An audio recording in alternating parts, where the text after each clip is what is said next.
टेक्नोराइज में आप सभी का एक बार फिर से स्वागत है। दोस्तों, पिछले वीडियो में हमने पैरा 345 आईआरपीडब्ल्यूएम का हमने डिस्कस किया था, जो कि बात करता है रेगुलर ट्रैक मेंटेनेंस के बारे में। और दोस्तों, आज जो हम उसी का जो अगला पार्ट है पैरा 346, जो स्पेशल ट्रैक मेंटेनेंस के बारे में बात करता है, पैरा 346 स्पेशल ट्रैक मेंटेनेंस, इसके बारे में आज हम पढ़ेंगे कि इसमें क्या फर्क है। रेगुलर ट्रैक मेंटेनेंस हमने देखा था, अब जो स्पेशल ट्रैक मेंटेनेंस में क्या क्या चीजें आती है, हम उन चीजों के बारे में मैनुअल के थ्रू स्टडी करने की कोशिश करेंगे। तो सबसे पहले तो मैनुअल हमारा इसमें डिस्क्राइब करता है कि स्पेशल ट्रैक मेंटेनेंस में एलडब्ल्यूआर में क्या क्या चीजें आती है, क्या क्या ऑपरेशंस जो हम करते हैं ट्रैक में, उन्हें हम कहते हैं स्पेशल ट्रैक मेंटेनेंस। तो सबसे पहला इन्होंने यहाँ पर दिया हुआ है थ्रू फिटिंग रिन्यूअल, जिसे हम कहते हैं टीएफआर। चाहे वो टीएफआर हो, यानी कि थ्रू फिटिंग रिन्यूअल, या टीएफआर आर। टीएफआर और टीएफआर आर में दोस्तों, आर में दोनों फर्क इतना ही है, टीएफआर जब खाली अगर बोला जाएगा तो उसके अंदर आपकी जो है ईआरसी, रबर पैड और आपकी लाइनर, तीनों चीजें आती है। और अगर टीएफआर आर कहा जाएगा तो उसके अंदर सिर्फ आपकी रबर पैड और लाइनर आती है, उसमें ईआरसी नहीं आती। तो कोई भी टीएफआर हो तो स्पेशल ट्रैक मेंटेनेंस एक्टिविटी में आता है। इसी तरीके से दूसरा जो है डीप स्क्रीनिंग या मैकेनाइज स्क्रीनिंग ऑफ बलास्ट, यानी जो बीसीएम द्वारा जो हम डीप स्क्रीनिंग करते हैं, इसे भी हम जो है स्पेशल ट्रैक मेंटेनेंस में लेते हैं। इसी तरीके से नेक्स्ट एक्टिविटी जो है लिफ्टिंग और lowering of track. Lowering of track हम कर रहे हैं या लिफ्टिंग ऑफ ट्रैक कर रहे हैं, then this again comes under special track maintenance. इसी तरह से मेजर रीअलाइनमेंट ऑफ कर्व हमने देखा था last time. Regular track maintenance में माइनर रीअलाइनमेंट ऑफ कर्व था, लेकिन अगर बहुत ज्यादा स्लोइंग या अलाइनमेंट में बहुत ज्यादा गड़बड़ है, मेजर रीअलाइनमेंट करने की आवश्यकता है, तो वो स्पेशल ट्रैक मेंटेनेंस में कैटेगराइज होगा। नेक्स्ट पॉइंट है sleeper renewal other than casual renewal. हम सब जानते हैं स्कैटर्ड या कैजुअल रिन्यूअल जो होता है, जो है छोटे मोटे पैचेस के अंदर आइसोलेटेड प्लेसेस में जहां पर रिन्यूअल होता है, उसे जो है हम जो है रेगुलर ट्रैक मेंटेनेंस में लेते हैं। लेकिन जहां पर भी अदर देन कैजुअल रिन्यूअल, यानी जो मेजर रिन्यूअल जो है, थ्रू रिन्यूअल जिसे हम कहते हैं, अगर ऐसा स्लीपर रिन्यूअल है तो ये आएगा आपका स्पेशल ट्रैक मेंटेनेंस एक्टिविटी। इसी तरीके से दोस्तों रिहैबिलिटेशन ऑफ ब्रिज, कोई ब्रिज हमारी है उसके अंदर कोई जो रिहैबिलिटेशन, उसका रिपेयरिंग करना है, मेजर रिपेयर वगैरह हमको कुछ करना है, या कोई हमारा ट्रबलिंग फॉर्मेशन है, ट्रबलसम फॉर्मेशन है, जहां पर बार बार दिक्कत आ रही है, सेटलमेंट हो रहा है, अनड्यू सेटलमेंट हो रहा है, ऐसी कोई प्रॉब्लम है, तो ये सारे के सारे काम मैनुअल के हिसाब से दोस्तों स्पेशल ट्रैक मेंटेनेंस के अंदर आते हैं। आइए इसी में हम थोड़ा सा आगे बढ़ते हैं, एक एक चीजों के बारे में हम जरा डिस्कस करते हुए आगे बढ़ेंगे। सबसे पहला पॉइंट जो दोस्तों कह रहा है हमारा मैनुअल है, वो थ्रू फिटिंग रिन्यूअल टीएफआर के बारे में है। इसमें सिंपल इतना ही कहा गया है, whenever it is decided to carry out through fitting renewal, through renewal of fittings, यानी फास्टनिंग्स या फिटिंग्स जिसे हम कहते हैं, अगर जब भी हमें टीएफआर करने की आवश्यकता हो। अभी कैसे तय होगा कि आवश्यकता है, तो वो जो है कंडीशन बेसिस पर होता है। अगर आपकी रबर पैड क्रश हो रही है तब। दूसरा लाइनर आपकी जो है लाइनर गेज होल्ड नहीं कर रही है, क्रैक हो गई है, वो एक पोजीशन है। तीसरा, अगर आपकी जो ईआरसी उसकी टो लोड हद से ज्यादा कम हो गई, तो इन कंडीशंस में हम जो है टीएफआर जो है कंडक्ट करते हैं, टीएफआर करते हैं। तो उसमें क्या कहा जा रहा है कि जब भी टीएफआर करना है, ऐसा तय हुआ एलडब्ल्यूआर में, तो क्या करना, जैसे हमने टीएफआर किया, LWR shall be destressed immediately after the TFR is completed. यानी कि अगर आपने कहीं पे टीएफआर किया हुआ है तो काम करने के तुरंत बाद, टीएफआर करने के तुरंत बाद क्या करना है, एलडब्ल्यूआर की डी स्ट्रेसिंग करना है। चाहे वो पार्ट, अगर अगर आपने कोई पर्टिकुलर पैच में एलडब्ल्यूआर के पार्ट में किया है, तो part, that part, particular part of LWR has to be destressed, और अगर कंप्लीट किया है तो कंप्लीट पैच में ये करना है। इसके बारे में इतना ही कहा है कि टीएफआर आप जब भी करेंगे तो टीएफआर के तुरंत बाद आपको डिस्टेंसिंग करना। अगर आपने एलडब्ल्यूआर के कोई पर्टिकुलर पैच में टीएफआर किया है तो उस पैच की डिस्टेंसिंग करिए, और अगर पूरा का पूरा एलडब्ल्यूआर में आपने टीएफआर किया है तो पूरा एलडब्ल्यूआर की डिस्टेंसिंग करने की हमें आवश्यकता है। It has to be done immediately, तुरंत उन्होंने कहा है कि इसे करना है इस काम को। नेक्स्ट आ जाते हैं पॉइंट नंबर 2, जो हमारा बात करता है बीसीएम के बारे में, डीप स्क्रीनिंग के बारे में। पॉइंट नंबर 2 कहता है डीप स्क्रीनिंग और मैकेनाइज क्लीनिंग ऑफ बलास्ट के बारे में, डीप स्क्रीनिंग और मैकेनाइज क्लीनिंग ऑफ बलास्ट। तो ये क्या कह रहा है, हमारा जो बीसीएम हम जो चलाते हैं छनाई करने के लिए, उसके बारे में बात हो रही है। तो इसमें क्या प्रोविजंस है स्पेशल ट्रैक मेंटेनेंस में, देखिए provisions laid down in para 637/2। ये एक्चुअली पैरा 637/2 जो है, आपको मैं एक बार शो कर देता हूँ। ये हमारे जो है जो हमारा मेंटेनेंस करते हैं हम बीसीएम से, जो डीप स्क्रीनिंग करते हैं, उसका जो टेबुलर फॉर्म है उसी के बारे में है कि हम जब भी मशीन से डीप स्क्रीनिंग करते हैं तो पैरा नंबर 637/2 में क्या, ये टेबल नंबर 3 जो है, इसके बारे में यहाँ पर बताया है कि ये जो टेबल है, टेबल 3, जिसे हम कहते हैं टेबल नंबर 3 जो मैनुअल में लिखा है, उसके बारे में यहाँ पर मेंशन किया हुआ है कि इसके अंदर जो भी प्रोविजंस है इन्हें हमको फॉलो करना है। क्या, इसको एक बार जरा हल्का सरसरी नजर दौड़ा लेते हैं कि जब भी आप काम कर रहे हैं, डीप स्क्रीनिंग कर रहे हैं बीसीएम मशीन द्वारा, deep screening by BCM machine followed by tamping and stabilisation में टीटीएम एंड डीटीएस, यानी कि यहाँ तीन मशीन की बात हो गई है। छनाई का काम करेगी हमारी बीसीएम, और टैंपिंग का काम हमारी करेगी TTM, tie tamping machine, geometric CSM जो भी आपके पास है, एंड स्टेबलाइजेशन का काम करेगी डीटीएस। जब भी इन तीनों मशीन को हम यूज कर रहे हैं, तो उसके लिए यहाँ पर वो बता रहे हैं कि आपको क्या स्टेप्स फॉलो करना है। स्पीड रेस्ट्रिक्शन का स्केड्यूल दिया हुआ है, कॉशन ऑर्डर का स्केड्यूल दिया है। तो सबसे पहले दिन यहाँ पर इन्होंने बताया कि डीप स्क्रीनिंग आप जब भी करेंगे बीसीएम से, तो मशीन का काम है डीप स्क्रीनिंग करना, साथ ही साथ में उसके पीछे जो है पलास्ट इक्वलाइजेशन और यानी कि टैंपिंग वगैरह, और स्टेबलाइजेशन का काम डीटीएस, यानी टैंपिंग मशीन आप उसकी टैंपिंग करेगी, पैरामीटर सेट करेगी, और स्टेबलाइजर जो है डीटीएस वो ट्रैक का इनिशियल स्टेबलाइजेशन करेंगे। तो पहले ही दिन जो है कॉशन ऑर्डर 40 kmph का होगा। उसके बाद में सेकेंड डे मशीन फिर से आएगी उस पैच पे जहाँ पे स्क्रीनिंग हुई थी, और वहां पे फर्स्ट टैंपिंग करा जाएगा, कॉशन 40 का ही रहेगा। उसके बाद में उसका अगले दिन जो है सर्वे किया जाएगा कि कहाँ क्या क्या कमी पेशी है, और डिजाइन मोड के हिसाब से क्या ट्रैक पैरामीटर्स में फर्क है, उसके हिसाब से सर्वे किया जाएगा, उसकी मार्किंग की जाएगी। तो थर्ड डे तो कुछ टैंपिंग मशीन आएगी, फोर्थ डे मशीन फिर आएगी, सेकेंड टैंपिंग करेगी, caution order will remain same. इसी तरह फिफ्थ डे फिर सर्वे होगा, caution order will remain same. उसके बाद में सिक्स डे में जो है थर्ड टैंपिंग जब होगी, तब कॉशन ऑर्डर हम जो है रिलैक्स करेंगे 75 kmph, यानी कि जिस दिन मशीन ने काम किया उस दिन जो जो ट्रैक पैरामीटर सेट होता है, कंसल्टेशन होता है, उसके बाद में दोस्तों 3 बार टैंपिंग करने के बाद ही हम कॉशन ऑर्डर को रिलैक्स कर पाएंगे कुछ हद तक। पहली टैंपिंग दूसरे दिन होगी, दूसरी टैंपिंग चौथे दिन होगी, तीसरी टैंपिंग छठे दिन होगी। तो छठे दिन कॉशन ऑर्डर 75 kmph का कर दिया जाएगा। रही बात सातवें दिन, सातवें दिन जो है अगेन जो है ट्रैक में क्या कमी पेशी है वो सारी चीजें देखी जाएगी, इंस्पेक्शन वगैरह किया जाएगा, ट्रैक का इंस्पेक्शन ऑफ ट्रैक, बलास्ट की condition, boxing of blast section, tidying, ये सारा प्रोफाइलिंग हमने किया। और आठवें दिन जो है सेक्शन की जो नॉर्मल स्पीड होगी इसको रिलैक्स कर दिया जाएगा। ठीक है, ये यहाँ पर बताया है। और साथ में एक भी और चीज ये भी कही है, ये तो एक स्टैंडर्ड बता दिया कि अगर आपने मशीन द्वारा छनाई की और मशीन द्वारा आप टैंपिंग कर रहे हैं तो 8 दिन में कॉशन रिलैक्स हो सकता है। लेकिन यहाँ पर एक नोट क्या लिखा है वो देख लीजिए, the period of the schedule shown above can be suitably increased to suit local conditions of the track consultation। यानी ये तो इन्होंने एक थंब रूल हमको बता दिया है कि भाई अगर आप मशीन यूज करो तो 8 दिन में कॉशन ऑर्डर रिलैक्स कर सकते हो, सेक्शन की स्पीड नॉर्मल कर सकते हो। लेकिन अगर फील्ड की सिचुएशन को देखते हुए इसको जो है अवधि को बढ़ाया जा सकता है, घटाया तो नहीं जा सकता। 8 की जगह आप 9 दिन में करो, 10 दिन में करो, 11 दिन में करो, वहां की लोकल कंडीशन के हिसाब से। तो मैनुअल ने ये हमको थोड़ी सी इस बारे में रियायत दी हुई है। एनीवेज दोस्तों, ये तो हम जो है थोड़ा सा ये पीछे का जो हमको जो क्रॉस रेफरेंस आया था, हम तो यहाँ पर आ गए थे। हम अगेन जो है वही हमारा जो है जहाँ हम पढ़ाई कर रहे थे वहीं पे पहुंच जाते हैं। ये पॉइंट नंबर 2A हमारा क्लियर हो गया।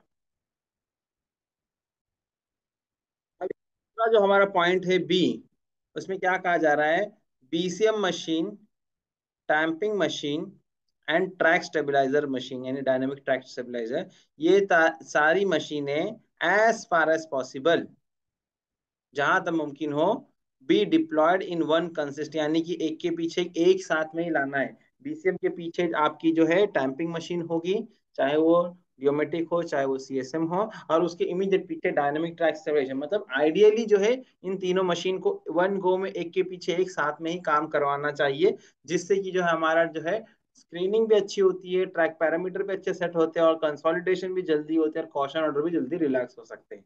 तो ये यहाँ पे ताकीद की गई है कि ये काम आप साथ में तीनों मशीनों को लें।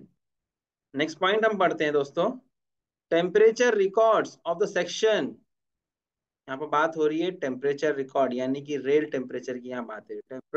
Temperature records of the section where deep screening is to be undertaken, यानी कि जिस हिस्से में, जिस पैच में मुझे डीप स्क्रीनिंग करना है, बीसीएम मशीन चलाना है, वहां के लिए क्या करना है, shall be temperature record of the section where deep screening is to be undertaken shall be studied for the previous and current year. यहाँ पे इन्होंने एकदम क्लियरली बता दिया है कि जहां पर भी आपको मशीन चलानी है बीसीएम, तो उसका जो पिछले साल का और इस साल का जो है टेम्परेचर रिकॉर्ड को हमें स्टडी करना पड़ेगा कि भाई पिछले साल इस समय पर जो है तापमान क्या था, मैक्सिमम टेम्परेचर पिछले साल कब गया था, कितना तक गया था, मिनिमम क्या था। इससे हमें जो है थोड़ा सा एक अंदाजा मिलता है। तो इसी में आगे क्या कहा है देखिए आप, कि the maximum and minimum real temperature attainable during the period of deep screening, यानी कि मैक्सिमम रियल टेम्परेचर कितना तक आ सकता है, मिनिमम कितना तक ड्रॉप हो सकता है डीप स्क्रीनिंग के दौरान या कंसोलिडेशन का टाइम। दो पीरियड क्या बात है, period of deep screening and the period of consolidation shall be estimated, यानी कि जो है पिछले साल का रिकॉर्ड इस साल का रिकॉर्ड लेने का मकसद क्या है, इससे हमें अंदाजा हो जाएगा कि भाई पिछले साल क्या क्या टेम्परेचर था, मैक्सिमम कहाँ तक हमारे सेक्शन में टेम्परेचर गया था, मिनिमम कहाँ तक गया था। तो मैं काम करने के टाइम मुझे एक अंदाजा हो जाएगा कि भाई इस पीरियड में जो टेम्परेचर मैक्सिमम कहाँ तक जा सकता है। ये हमको स्टडी करना है। अच्छा, इसका फायदा क्या है, इससे हमको फायदा क्या मिलेगा अगले पॉइंट में आपको समझ में आएगा। सी का 1 देख लेते हैं हम लोग। इसमें क्या कह रहा है, temperature records of the section,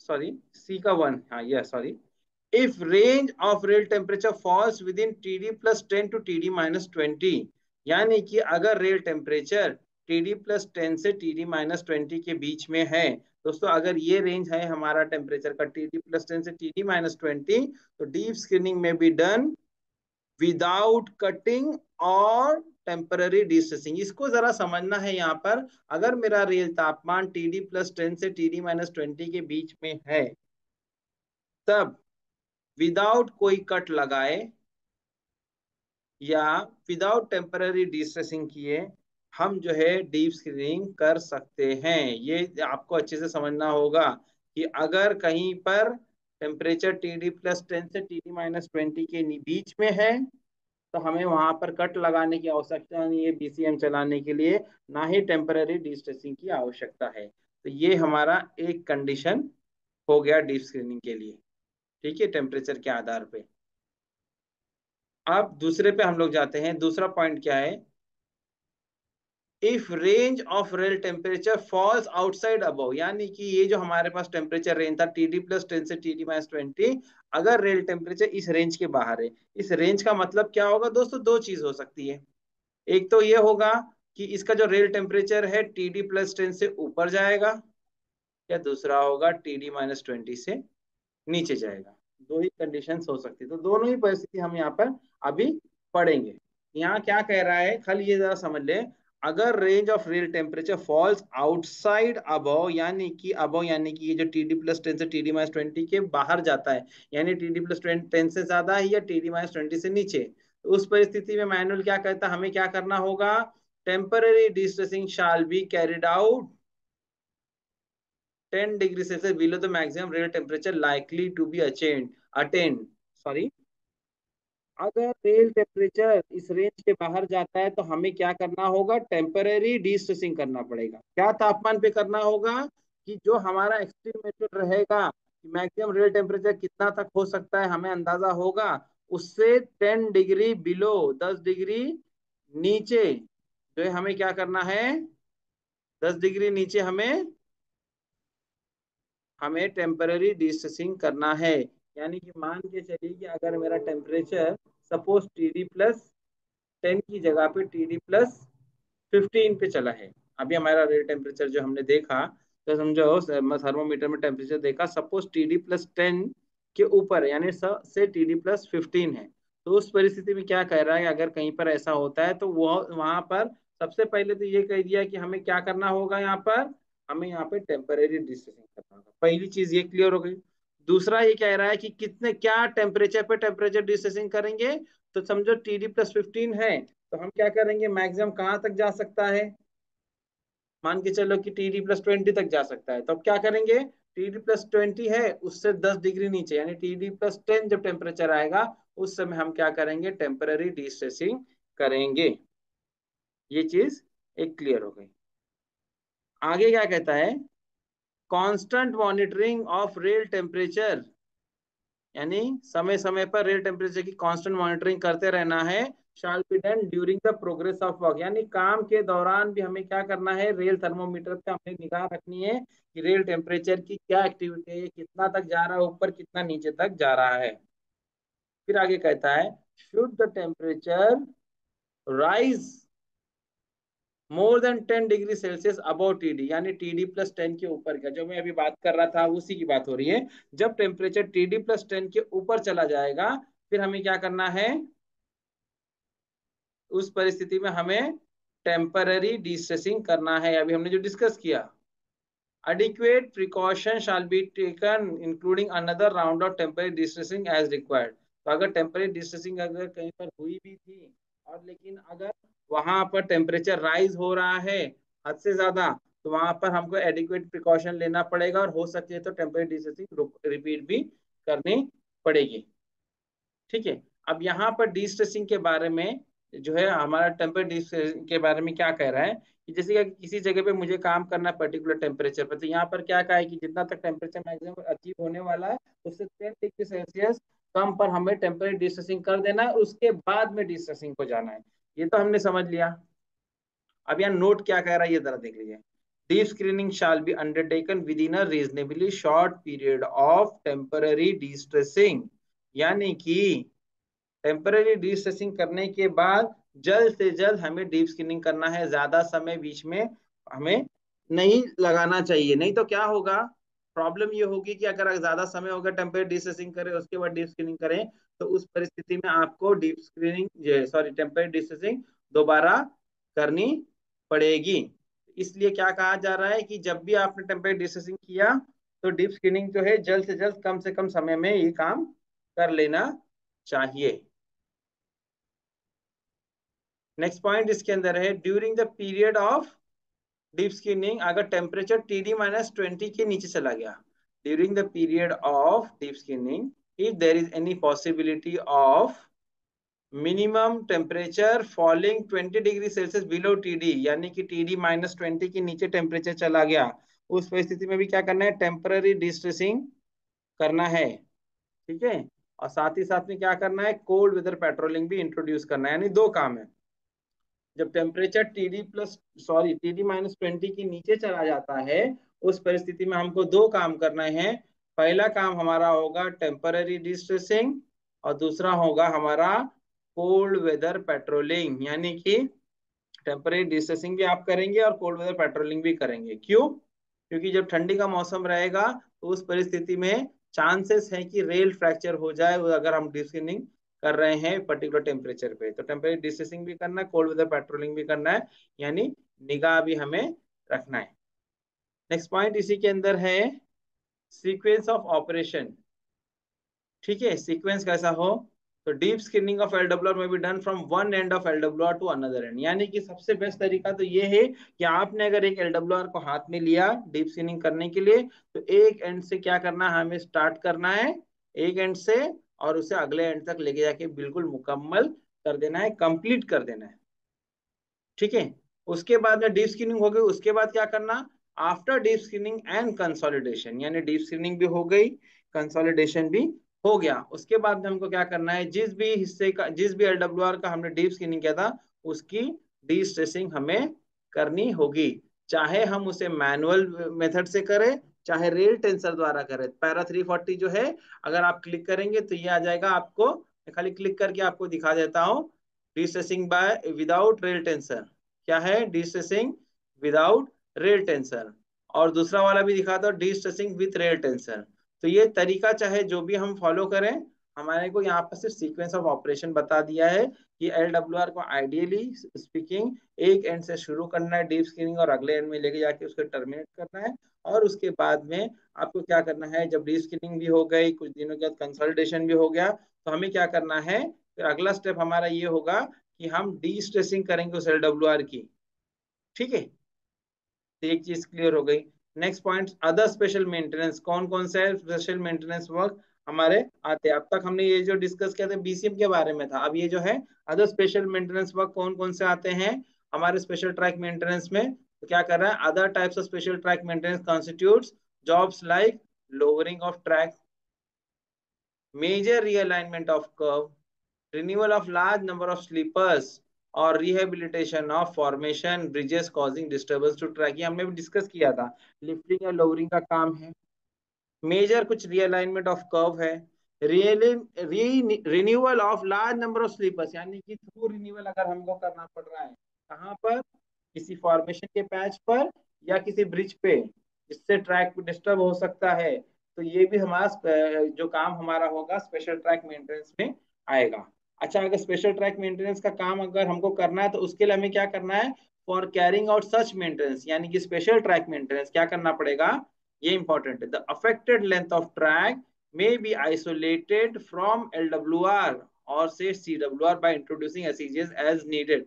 यानी कि मान के चलो, ये समझो हमारा कोई एक पैच था, ये हमारा जो सेक्शन है समझो, और इसका कोई पर्टिकुलर पैच है से यहाँ पर हमें कोई काम करना है। ठीक है, यानी रिहेबिलिटेशन ऑफ वर्क है, sleeper renewal, lowering, whatever the reason. तो अभी हमको क्या कह रहा है कि अगर ये जो पहले अगर एक ही एलडब्ल्यूआर था यहाँ से लेके यहाँ तक, सपोज इतना बड़ा एलडब्ल्यूआर था, अब ये जो पोर्शन है हमारा, यहाँ पर हम क्या कर रहे हैं, हम यहाँ पर हम कुछ काम कर रहे हैं, कुछ एक्टिविटी हमको मेंटेनेंस का जरूरी काम है। तो क्या करना, क्या क्या करते हैं वो, कि इसमें आप क्या करें कि आप यहाँ पे है दोनों तरफ जो है आप क्या करेंगे, एसीजे वगैरह लगा देंगे, और ये जो है इस जो बड़े से एलडब्ल्यूआर को टुकड़ों में आप बांट देंगे काम के होने के तक, और उसके काम कंप्लीट होने के बाद में फिर इसे रीजॉइनिंग हम लोग कर देंगे, एसईजे इंट्रोड्यूस करके इसे अलग कर देना है, इसके बारे में यहाँ पर बात हुई है। नेक्स्ट नेक्स्ट कहता है, आफ्टर कंप्लीशन ऑफ वर्क, यानी कि ये जो रिहेबिलिटेशन या जो भी काम आपका था, काम आपने कर लिया, क्या करना, the affected length of track shell be D stress at the required D stressing temperature and joined with rest of the LWR in accordance with para 342। यानी कि ये बहुत सिंपल बात यहाँ पर इन्होंने कही है कि आपको जब रिपेयरिंग का काम करना था, कोई मेजर काम करना था, तो पहले आपको क्या कहा, वो पर्टिकुलर पैच को आप जो है दोनों तरफ एसईजे इंट्रोड्यूस करो, इसको अलग कर दो।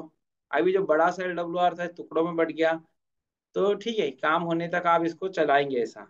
जैसे ही काम खत्म होता है तो हमको क्या करना है कि अब जो है जो भी यहाँ पर आपकी एसीजे वगैरह रही थी उसको निकाल के इसको ज्वाइनिंग ऑफ एलडब्ल्यूआर, यानी कि दो एलडब्ल्यूआर को जोड़ने की जो का जो तरीका है उस तरीके से आप इसे जोड़ देंगे। आपको ये पैरा 342 में आपको दिखाया था, ज्वाइनिंग ऑफ एलडब्ल्यूआर के बारे में बात करता है कि अगर आपको एलडब्ल्यूआर की ज्वाइनिंग करना है तो उसके अंदर क्या क्या कंडीशंस है, वो आज हम लोग अभी तो नहीं देखेंगे, हम अगले लेक्चर में देखेंगे।